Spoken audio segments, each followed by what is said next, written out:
Hi, everyone. I'm Anna Tristan, and this is the story of how I survived one of the most manipulative people I've ever met. 2 years ago, my life changed forever when I married into the Anderson family. At the time, I thought I was stepping into a fairy tale. I'm a financial analyst at Morgan Stanley, and that's where it all started, at a little coffee shop near Wall Street. Mark spilled his drink all over my brand new blazer, and what began as an embarrassing encounter turned into weekly lunches. Before I knew it, we were walking down the aisle. "Welcome to the family, darling." Those were the first words Patricia Anderson said to me at our engagement party. Dressed in a pristine Channel suit with pearls elegantly draped around her neck, she looked every inch the socialite she was. Mark has finally found someone worthy of the Anderson name.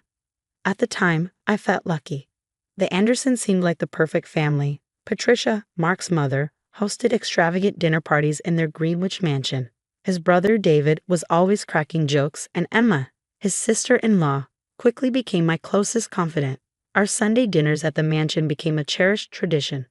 One day, Emma and I were chatting over lunch when she casually mentioned Patricia's role in managing the family's finances.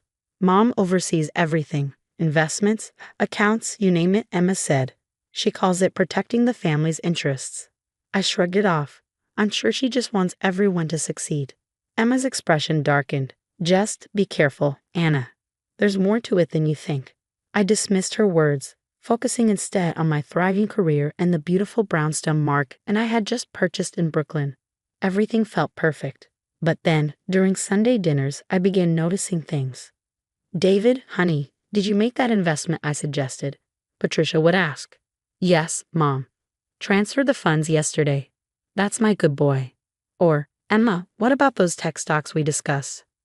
Emma's face would tighten. "We decided to hold off." "Nonsense. I'll come by tomorrow and sort it out. Family must stick together." When I mentioned these dynamics to Mark, he defended his mother. "Mom's been managing family money for decades," he said. "She turned Dad's inheritance into a fortune. We're lucky to have her guidance." I nodded but couldn't shake the feeling that something was off. One afternoon, during coffee with Emma, I brought it up. "You know what's funny? For all the talk about investments, I've never actually seen a single report or portfolio statement." Emma stirred her coffee slowly. "There's something you should know." Before she could say more, her phone buzzed. Patricia was summoning her to the mansion. Emma left abruptly, but the worry in her eyes lingered with me. A few months later, everything changed. Mark lost his job after a sudden merger at his firm. With our brownstone under renovation and bills piling up, Patricia swooped in. "You can't possibly survive on savings alone, darling," she said. "The mansion has plenty of room." "It's temporary, Mom," Mark assured her. "I've already got interviews lined up." "Nonsense. Pack your bags. I won't take no for an answer." Living at the mansion seemed fine at first until Patricia cornered me in the kitchen one morning. "Anna, dear, we need to discuss finances. The family pools resources. It's how we protect each other." "I appreciate the offer, but I manage our finances just fine." Her smile vanished. "Don't be difficult. I just need your banking passwords to set everything up." "Sorry, but that's not happening. Our accounts are separate." Her eyes turned cold. "I see. Working in finance has made you distrustful. How disappointing." Later that week, while gardening, I overheard her during her bridge club. "Poor Mark," Patricia's voice drifted through the open window. "He married her for love, but now I wonder. Did you know she refuses to contribute to family investments? Keeping her money separate, how suspicious." The whispers spread. At charity galas, conversations hushed when I approached. Even Mark began acting differently. "Babe," he said one night, "maybe Mom has a point. We're living in her house now." "Mark, I just got promoted to senior analyst. We'll be fine." "You didn't tell me about the promotion?" "See, this is exactly what Mom means about you being secretive with money." The tension boiled over at Sunday dinner. Patricia, glowing with smug satisfaction, clinked her wine glass to gather everyone's attention. "Anna dear, I heard about your lovely bonus." Patricia began with her trademark condescension. "Now's the perfect time to discuss integrating you into the family portfolio." I straightened in my chair, my voice firm. "Patricia, my finances aren't up for discussion." Her expression darkened. Ungrateful girl. Living under my roof, enjoying Anderson wealth, while hoarding your own money. What are you hiding? I'm hiding nothing, I shot back, holding my ground. I'm protecting my financial independence. Independence, she spat, her voice dripping with disdain. There's no such thing in this family. Mark, are you going to let her disrespect me like this? Mark stared down at his plate, silent. Mark? I prompted, my voice trembling. Anna, he said quietly, please, just do what Mom asks. No, I said, my voice stronger now. This is financial abuse, and I won't be part of it. Patricia rose from her seat, her face flushed with fury. How dare you accuse me of abuse? Get out of my house. Now. I turned to Mark, hoping for support. His shoulders slumped as he mumbled, maybe you should go, Anna. Just until you're ready to be reasonable. Tears burned my eyes as I packed a bag, Patricia's venomous voice echoing through the halls. She never understood our family values, always so selfish, that one. Emma caught me at the door. Anna, wait. Not now. Emma, I said, my voice breaking. I can't. As I drove away, my phone buzzed with texts from Mark. Mom's right, you're tearing this family apart. I checked into a hotel, my hands shaking as I called my best friend, Claire. Can I crash at your place for a while? I asked. Of course, honey. What happened? I just found out what happens when you say no to Patricia Anderson. Little did Patricia know, her attempt to control me would mark the beginning of her downfall. There's something you need to see, Emma said, her voice unsteady as we met in a quiet cafe far from Greenwich. She slid a folder across the table. Inside were bank statements detailing systematic transfers from Emma's and David's accounts to Patricia's private holdings. She took everything, Anna, our savings, investments, David's inheritance from his aunt. It's all gone. And the family portfolio she keeps talking about, it doesn't exist. She's been using our money to maintain her lifestyle. The mansion, mortgaged to the hilt. Those designer clothes, our money. Even her charities are a front. My phone buzzed with another blow, divorce papers from Mark. The demands were ludicrous, half my assets including future earnings. She's trying to force your hand, Emma said. She's done this before. You need to talk to Jessica. Jessica, Mark's father's first wife, met me in a modest apartment, worlds away from the Anderson mansion's opulence. Let me guess, she said bitterly. She demanded access to your accounts too.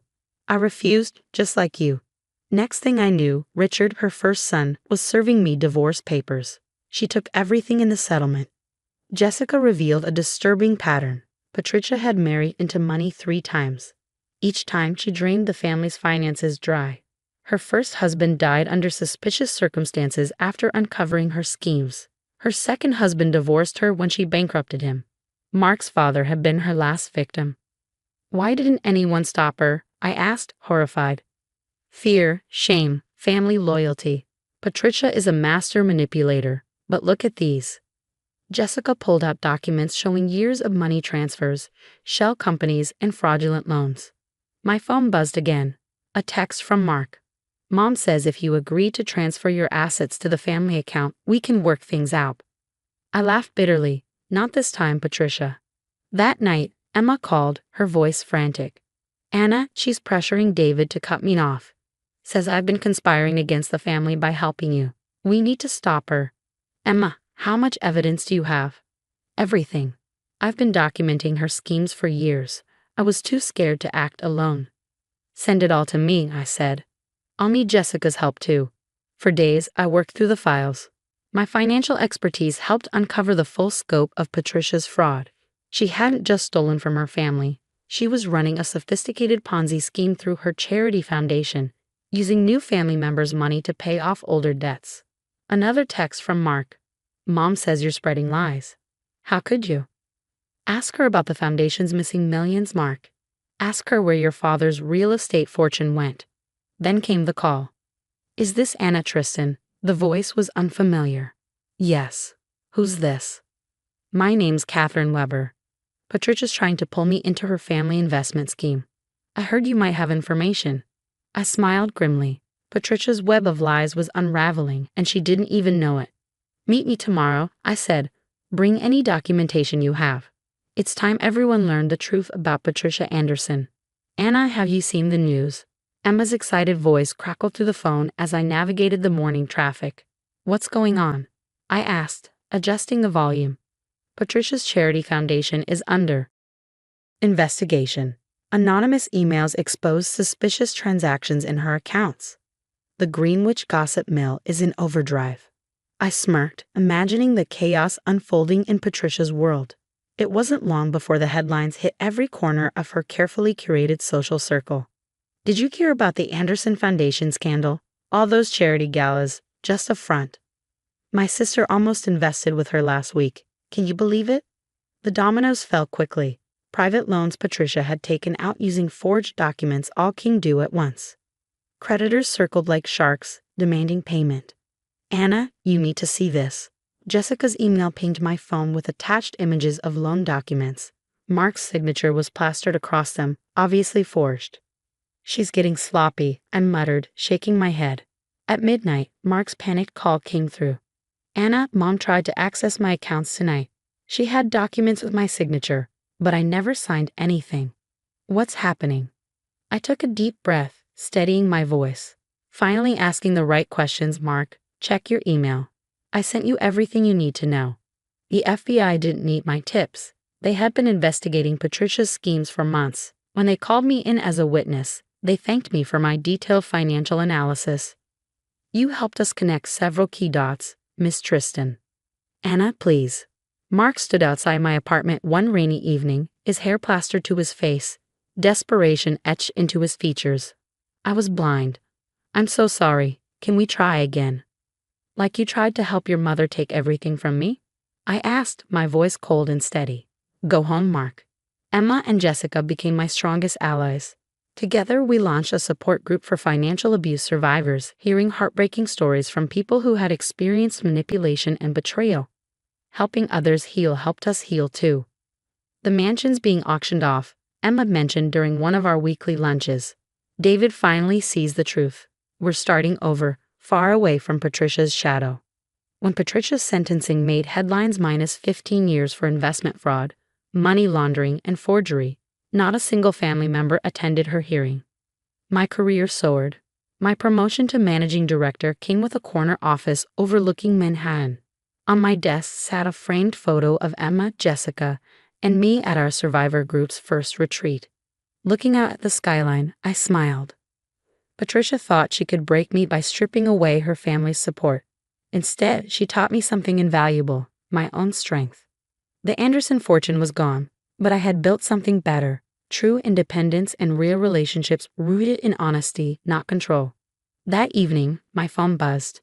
Emma and Jessica were waiting downstairs for our celebration dinner. My new book about surviving financial abuse had just hit the bestseller list. As I grabbed my coat, I thought back to Mark's rain-soaked apology. Sometimes the best revenge isn't watching toxic people fall. It's rising higher than they ever imagined you could. What would you have done if you were in my shoes? When Mark came begging for forgiveness, would you have given him a second chance? Or is protecting your peace more important than any relationship? Share your thoughts in the comments below. And if you want more survival stories like mine, don't forget to hit subscribe and turn on notifications.